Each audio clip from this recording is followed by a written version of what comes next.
Hey guys, I had to leave a little bit early. My daughter is sick, so I wanted you to make sure that you got in today's lesson still. So here is a video on what we are planning to do in class. So this is 5 number 3.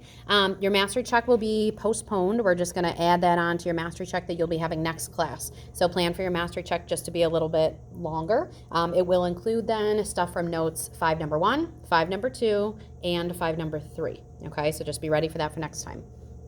All right, so you should have the trig functions memorized by now. So that is sine, cosine, tangent. We're using SOHCAHTOA to help us to remember that. All right, remember that trig should still continue to be a last resort, okay? Pythagorean theorem, the shortcut triangles, things like that should be what you think of first, and then if those don't work or you don't have enough information, then you're going in and you're looking at trig. So what we're gonna look at today is what do I do if I need to find the missing angle and I don't have enough information to do it any other way? How can I use trig to help? Okay, and it's gonna start off the exact same way that you were doing on the 5 number 2 video. So you're gonna look at where the angle is. So for number 1, we're gonna find theta. And you're going to label your sides. Now, I need to write a trig ratio. In order to write a trig ratio, I only need 2 sides. Okay, that's enough, which means I could do Pythagorean theorem to get that side. It's just not really going to help me. I don't need it. Okay, so 2 sides is enough to write a ratio. So based on what I have, I'm going to label hypotenuse first because that's the easiest to spot. That's always across from the right angle. I also have the adjacent. So remember that the arc you make at the angle always hits the adjacent and the hypotenuse side.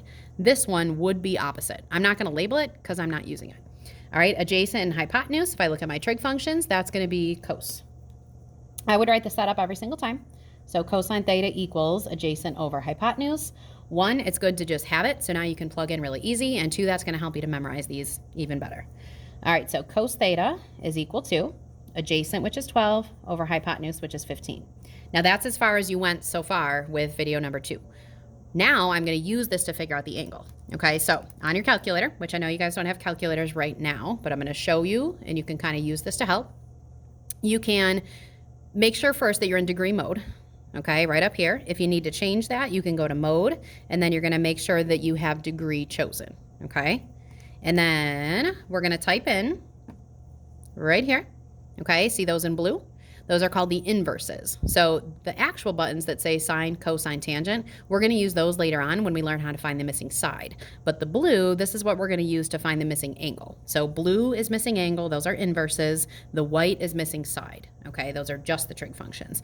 So what the calculator is going to do is we're going to tell the calculator that the cosine of some angle is 12 over 15, and they're going to shoot back the actual angle measurement. So we're going to hit second cos. So it shows cos -1 of 12 over 15. Now you can type it in as division, or you can type it in as your alpha y equals. It doesn't really matter. So second cos alpha y equals of 12 over 15.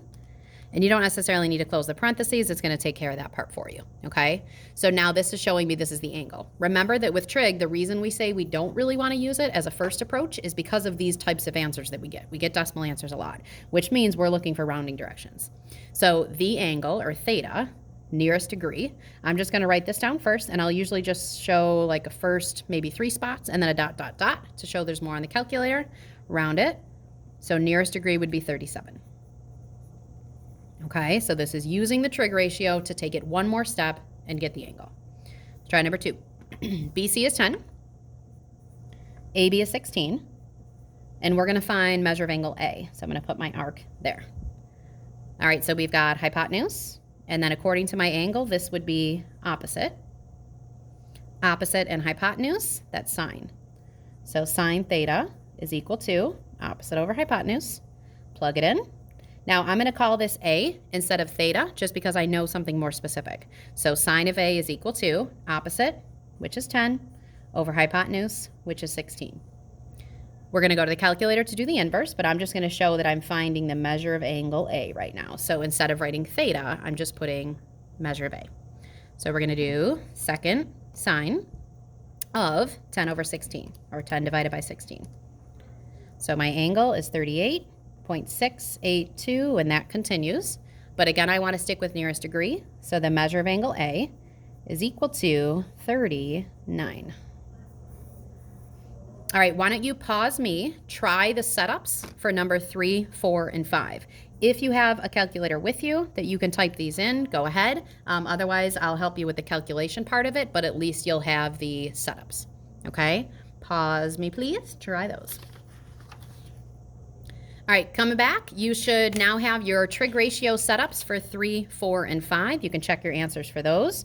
So for number 3, you should have had a setup of cos B equals 4 over 5. So that was adjacent over hypotenuse.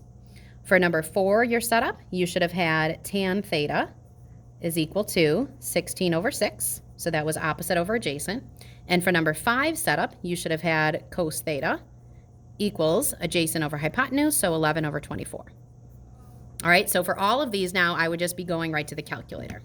So we're going to round nearest degree. I'm going to do the calculator part for you. So second cos of 4 over 5, and round that to the nearest degree. Number 4, so second tan of 16 over 6. Round that to the nearest degree. And number 5, second cos of 11 over 24. Round that to the nearest degree. All right, so final answers for those 3. You should end up with 37, 69, and 63. All right, now more often than not, you're going to see this type of thing built within a word problem, okay? So it's pretty rare that you would see just that on an exam or a test or something like that. I'm obviously going to give you those on quizzes and mastery checks so that I can make sure that you're okay with that step, but more often it's going to be built within a word problem. So we're going to see a bunch of those here. So number 1, the center pole of a tent is 8 feet long, side of a tent is 12 feet long in the diagram below. If a right triangle is formed where the center pole meets the ground, what is the measure of angle A to the nearest degree? So we have the right angle formed, which obviously means there's going to be a right angle here. We're looking to find angle A, which means I'm definitely just going to focus on this side of the picture. I don't really need this. All right, I know that I'm going to use trig because I don't have anything else that's going to allow me to get that angle. Okay, so I'm going to go right ahead with my setup. I have the hypotenuse and I have opposite. That trig function, which if you want to write that down again, so you have it in front of you. So katoa. So that one would be sine. So sine theta is equal to opposite over hypotenuse. Plug in. So sine, this one's A, is equal to opposite, that's 8, over hypotenuse, 12. And then I go right to my calculator, and I'm going to do second sine of 8 over 12. So my angle, which is A, measure of angle A, would be 41.8103. That continues, but this one wants nearest degree. So nearest degree would be 42. Number 2, a communications company is building a 30-foot antenna to carry cell phone transmissions. As shown in the diagram below, a 50-foot wire from the top of the antenna to the ground is used to stabilize the antenna. Find to the nearest degree the measure of the angle that the wire makes with the ground. So that's showing you which angle you're finding in the picture. So here's my wire, here's the ground, so the angle that's formed between those two would be here. All right, so I know that again, I'm gonna need to use trig. I have a 30, I have a 50. Now I could find this side, and I actually could find it pretty easily. If you remember me talking about those triples, this is a multiple of a 3, 4, 5. So it would be 30, 40, 50. But still, that tells me nothing about angles, okay? It's not a 45, 45, 90. It's not a 30, 60, 90, which is why I'm jumping into trig anyways. So hypotenuse, opposite. So this one's going with sine again. So sine theta equals opposite over hypotenuse. Plug in. So sine theta equals opposite, which is 30, over hypotenuse, 50. All right, calculator to get theta. So every time it's the angle, we're doing the inverse. So we're doing second sine of 30 over 50. So we get 36.869. That continues. This one's sticking with nearest degree. So theta is 37. Number 3, a 28-foot ladder is leaning against a house. The bottom of the ladder is 6 feet from the base of the house. So you'll get to know a lot of these common types of questions that are asked that you'll just know that you're drawing a right triangle. This is one of them. So anytime you talk about that ladder, okay, think about placing a ladder. It has to be leaning, right? So it's leaning against the house. The house would be here, perpendicular to the ground, okay? And then the ladder is leaning against the house. So the ladder is 28 feet. The bottom of the ladder, so here, is 6 feet from the base of the house. So this has to be 6. That's the distance on the ground. Find the measure of the angle formed by the ladder and the ground. So ladder, ground, we're looking at right there. Back to trig. So we have hypotenuse and adjacent. So remember, the arc that you make always hits the hypotenuse and the adjacent sides. So that one will be cos. So cos theta equals adjacent over hypotenuse. Okay, try to plug in from there. Check back in a sec.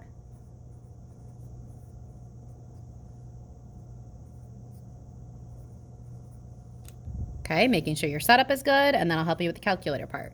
So cos theta is 6 over 28, which means we're going to do second cos inverse to get our angle. So second cos of 6 over 28, and we've got 77.626, and that continues. Rounding, nearest degree. So theta is 78. Number 4, given the following trapezoid, calculate the measure of angle x to the nearest tenth of a degree. All right, now they tell me it's a trapezoid, but that's not all that important because if I look at the picture, notice it's really just two easier shapes put together. You've got a rectangle and you have a right triangle. So if I focus on that right triangle, this is the angle they want me to find. On that right triangle, I only have the 12 right now. That's not really going to get me anywhere. I have to have at least two sides to be able to do something with this, to be able to get the angle. I can't write a ratio right now. So I'm going to go over to my rectangle. Excuse me. All right, so I've got 28. I know that opposite sides are going to be congruent, which means this has to be 28.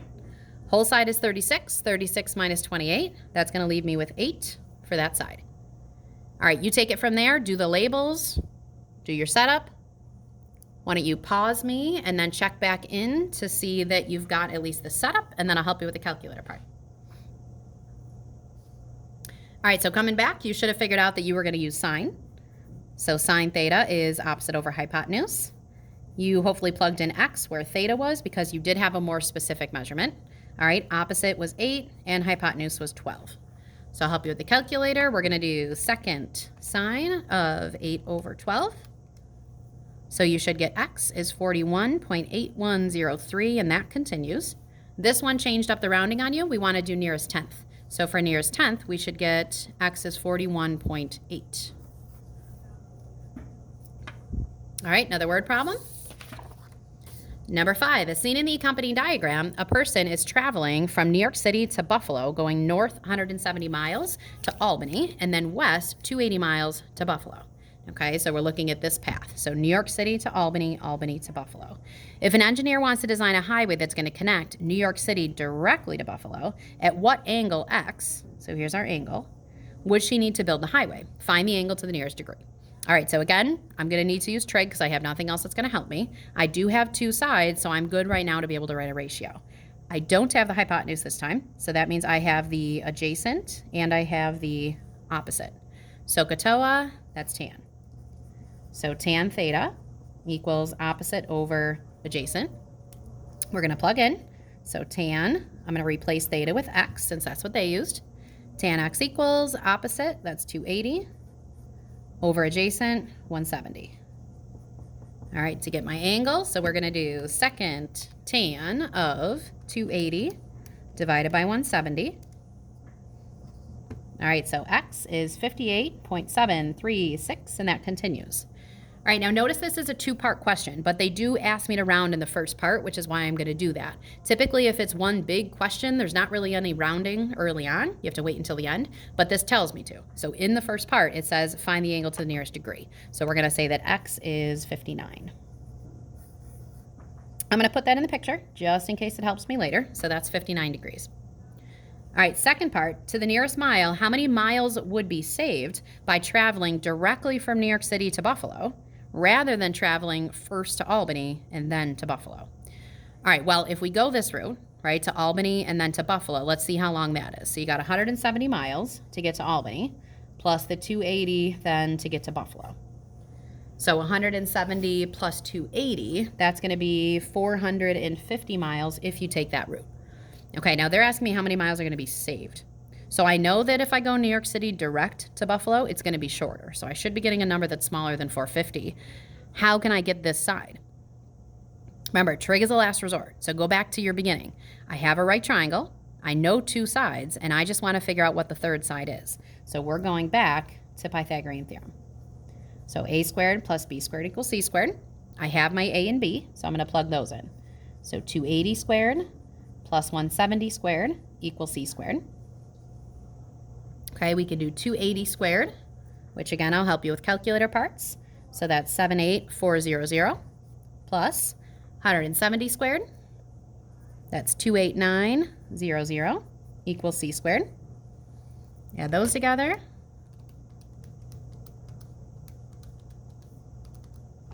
So we've got 107,300 equals c squared. And now we're going to square root both sides. All right, now something on the calculator I want you to make sure that you remember is that you can arrow up and select. So I'm taking the square root of this number. I don't want to type it in again. I'm just going to arrow up and hit enter. Okay, one, you take away a little bit of maybe a chance for error where you just typed it in wrong. Okay, and two, you want to make sure that you get in the habit of doing this because we're going to have a lot of problems, especially in this unit, that are like continuous types of problems where you do not round. Like I was saying, you continue to use previous things that are on your screen. So those of you that get in the habit of like clear after every single thing that you do, stop doing that. So that way you can see all this stuff. Okay. All right, so now we've got the distance if we go from New York City to Buffalo. Remember, the question wants to know how many miles would be saved. Okay, so taking this route is obviously shorter. I need to know the difference between the two. So I'm going to take 450 minus, notice I didn't round anything yet because I'm not done. So I'm going to go back up, choose that. That way I don't have to retype it. And this is showing me now the miles saved. So 122.433 continues. But now that I know this is the actual answer, I'm going to round. So to the nearest mile. So that's going to be 122 miles saved. All right, so like I said, we see this a lot in word problems, okay? And there's some terms that are going to pop up within a lot of the word problems that we see. Angle of elevation, angle of depression. One of them means look up, and the other one means look down. I'm sure based on the words, you can kind of think about which one is which. So angle of elevation, think up, and angle of, depression, think down. Okay, so here's a couple just common examples of what we see in the word problems. So one is where you're looking from one point. Always think about line of sight, okay? Line of sight is if you're looking straight out, okay? So that would be like a straight line here. Angle of elevation says, how do you shift your head or your eyes to look up at something? And angle of depression says, how do you shift it to look down at something, okay? So from one viewpoint, you can see both of those things, angle of elevation, angle of depression. But we also have a lot of examples where you have two things that they talk about, so we're looking at two different viewpoints. So for example, all these real world type problems, you've got the bird up here in the tree, you've got the dog down here on the ground. So dog looking straight, but then looks up at the bird. Bird looking straight, but then looks down at the dog. So what we end up getting are those parallel lines formed by the line of sight. And then if you were to kind of look at the path that their eyes are taking, that's going to form your Z. So we end up seeing that this angle of depression formed by the bird and the angle of elevation formed by the dog end up being alternate interior angles. So what that proves to us is that in these situations where you have kind of those locking eyes, as I always call them, okay, those angles are going to be the same because we know that those alternate interior angles would always end up being equal. So in the same situation, the angle of elevation will be equal to the angle of depression. All right, we get a lot of examples of things like this. I always say they're really kind of weird real life things, but you always have like this person standing on top of a cliff or like standing on top of a building looking down at something, okay? So in this example, you've got this guy up here. There's the line of sight coming from his eyes. He's looking down at this boat that's in the water, okay? Here you've got a camera that's on the ground, I guess, okay? And they're showing you the way that you would have to tilt the camera to be able to get a good picture of that balloon. So a lot of examples where you're either looking up or looking down. Okay, so let's just practice identifying those angles on the back. So don't think too hard about the diagrams. You're going to hear me say this a lot where sometimes the problem will take real world into account and sometimes they really won't. Like in number one, notice how they're showing the line of sight is at the girl's feet, which doesn't really make all that much sense, okay? But sometimes they'll take that into account, like the distance between the feet and the eyes, okay? And if they do in the problem, then you obviously pay attention to it. Otherwise, just kind of try to ignore it, which in some cases is going to be annoying, and you'll see what I mean later. But just don't think too hard about it. So you've got this person standing on top of the building, looking down at this car. So what is the angle of depression from the girl to the car? Well, remember that you're always looking for the Z. This is angle of depression. This is angle of elevation, okay? Line of sight, look up. Line of sight, look down. So it's only going to be one of those two things. So here's my Z. Angle of depression from the girl to the car would then be angle 1. Angle of elevation from the car to the girl. So car, line of sight, elevate to the girl, angle 3. Angle of depression from the airplane to the island. There's my Z. Okay, this would be line of sight. Angle of depression would then mean look down. That 4 is kind of weird, but the 4 is showing the whole angle. So what they mean here is angle 2. If the angle of elevation is 1, which angle is equal to it? Well, that's just using your alternate interiors. So we know the angle of elevation would be equal to the angle of depression, which is the alternate interior angle set. So that's going to be angle 2, which is choice 1. All right, so we're watching for those keywords, and that's just going to help you identify what angle they're using in the diagram. All right, number 5, the diagram shows a ramp connecting the ground to a loading platform that's 4.5 feet above the ground. The ramp measures 11.75 feet from the ground to the top of the loading platform. Okay, so both of those are labeled. Determine and state to the nearest degree, there's our key words here, the angle of elevation formed by the ramp and the ground. So with this problem, even if they didn't say angle of elevation, you should have been able to figure it out anyways, because they're saying it's formed by the ramp and the ground. So that would be here.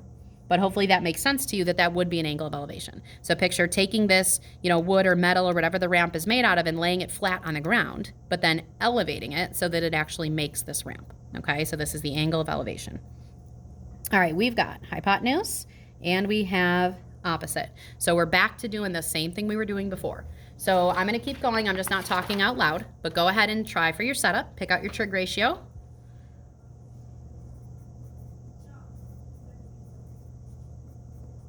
And plug in.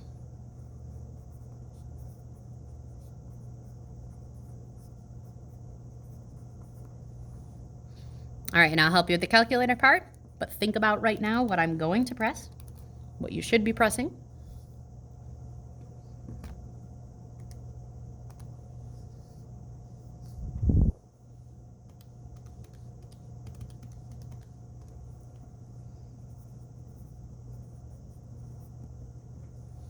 All right, so second sign is going to give us that. Check my directions. We want nearest degree.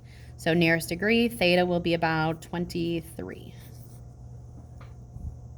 All right, the last one, number 6. A man who is 5 feet 9 inches tall casts a shadow of 8 feet 6 inches, assuming that the man is standing perpendicular to the ground. So I'm going to stop there for a second. So you have a man standing perpendicular to the ground. So let's say here's the ground.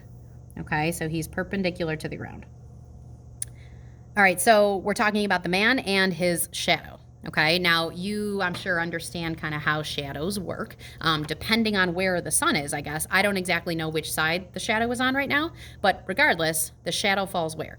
Okay, think about standing outside, your shadow is on the ground, right? So I'm just going to put it going this way. So let's say this is going to be the shadow and this is the man. Remember, the shadow is always like attached to your feet. Think about a little kid trying to like run away from their shadow, right? Doesn't work.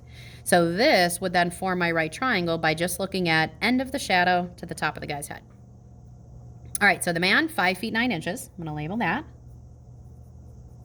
And then the shadow, 8 feet 6 inches. Okay, we're over to here. What is the angle of elevation from the end of the shadow to the top of the man's head? So angle of elevation would mean here, look up. So that would mean this angle. Anytime we're talking about angle of elevation, angle of depression, you're pretty much still going to be using this angle because remember, that's nothing. That's not the angle of depression. If anything, I'd be looking at line of sight. That would be my angle of depression. So in these types of problems, you're pretty much always using that bottom angle. Okay, so just very rarely are you ever going to talk about that angle. All right, put on your labels. So this would be opposite and adjacent, which means I'm using tan. So tan theta equals opposite over adjacent. All right, so it seems like I'm ready to plug in, but hopefully you noticed we're dealing with mixed units, and that's not okay. We're going to want to start to really pay attention to units because we're going to start changing them up. These are in feet and inches. I can't do both. I need it one or the other. So you either need to change everything to feet or everything to inches. It's not going to matter what unit it's in for this problem because eventually I'm just getting the angle, but I do at least need them to be the same. Okay, I'm going to change them all to inches because I know that 12 inches is the same as 1 foot. Okay, so 5 feet, that would be 5 times 12, that's 60 inches, plus 9. So I'm going to keep this as 69 over here. So that's 69 inches. Over here, 8 feet, So 8 feet times 12, that's 90 inches, 96 inches plus the 6. So then we're going to be at 102. So this is going to be 102 inches. All right, so now we're ready because we're in all the same unit.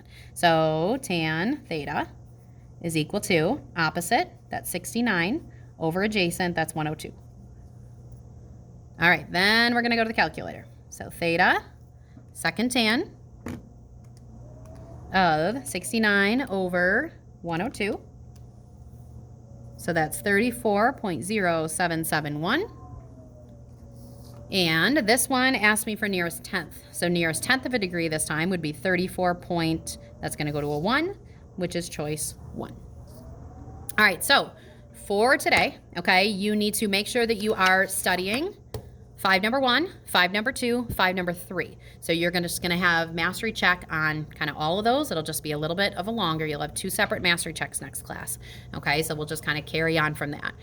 You do have must-know cards tonight that you need to get copied down, so please make sure that you are doing that. And that, along with the video lessons, both of these, 5 number 2 and 5 number 3, will be checked for next class. Thank you very much for getting your work done while I'm out, and I will see you guys next week.